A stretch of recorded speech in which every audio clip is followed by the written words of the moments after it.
everybody. I'm Hillary Atkin from the Atkin Report in Los Angeles, and I'm so excited to welcome Sydney Sterlace from The Voice to Hillary's Happy Hour. Sydney, thank you so much for being here. Thank you for having me. I'm so excited.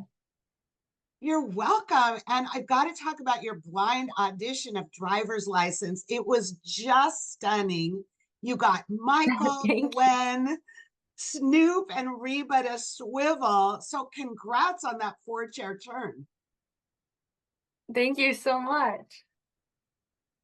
So when all of them turned during your performance, what was going through your mind, and was it different than you envisioned it might be? I went into the audition just like I told myself that there's a possibility that nobody would turn. So to just go out there and do the best that I can. So when Michael turned, I feel like all the nerves just left my body. And I was like, from here on out, it's just a performance because I definitely made a team. And then when Gwen turned, I was just so happy because I'd wanted her all along. I'd wanted to pick Gwen. And then when Snoop and Reba turned, I was like holding back tears because it was just like so surreal. I couldn't believe it. Well, you just did such a brilliant job of finishing the performance after all the excitement of them turning for you. So Yeah, congrats on that. I was trying not to cry and I was like trying not to be so happy because I needed to finish the song. And I think I held it together pretty well. And then the second it was over, I don't know if you could tell in my audition, but I started crying right away because I couldn't believe it. Well, this must be a voice first, Gwen bringing out a baby kitten as the coaches all fought so hard for you.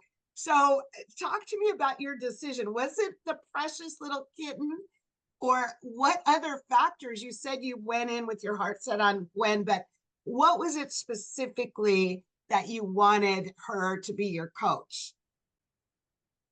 I think that me and Gwen have a lot in common because she started singing when she was younger, and I heard that she had like some nerves when she was younger and then overcame that. So I was like, I feel like Gwen is the perfect choice for me and she could help me with my stage presence and confidence.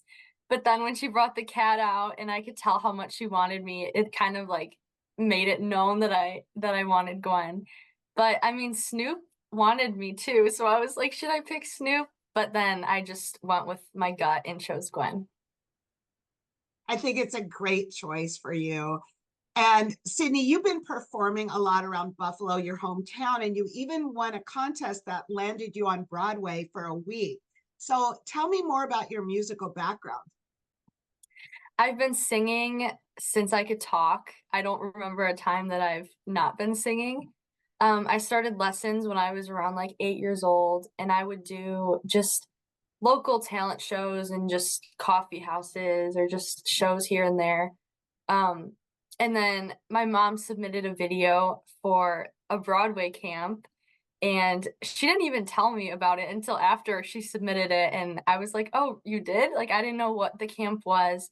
And then I ended up winning and going to New York City, and I spent a weekend with some Broadway stars, and that was amazing.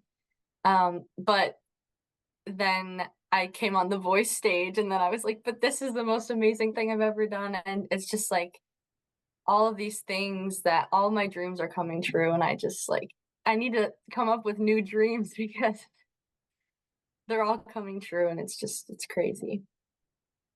So exciting for you. And I wanted to just also rewind to your blind audition again. In addition to obviously Olivia Rodrigo, whose song you performed so well, tell me about some of your other musical influences. Some of my musical influences would be I really like Benson Boone. I found him on TikTok and then I've been to a few of his concerts. I also went to Olivia Rodrigo's concert, so it was like amazing that I got to hear that song live and then I got to sing it and make it my own, and I was just so lucky that I got that song because it's such a hit song and everyone loves it. So I was like I felt like I had to do it justice.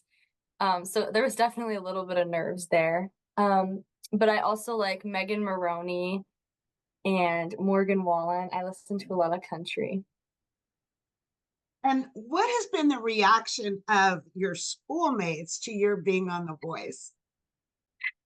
I couldn't even believe how much support I had from just from Buffalo and my friends and people at school and just random people saying like I'm from here and here and I'm supporting you. It's just I've been overwhelmed with how much people believe in me, and I feel like people believe in me more than I believe in myself, and I'm just so grateful for that.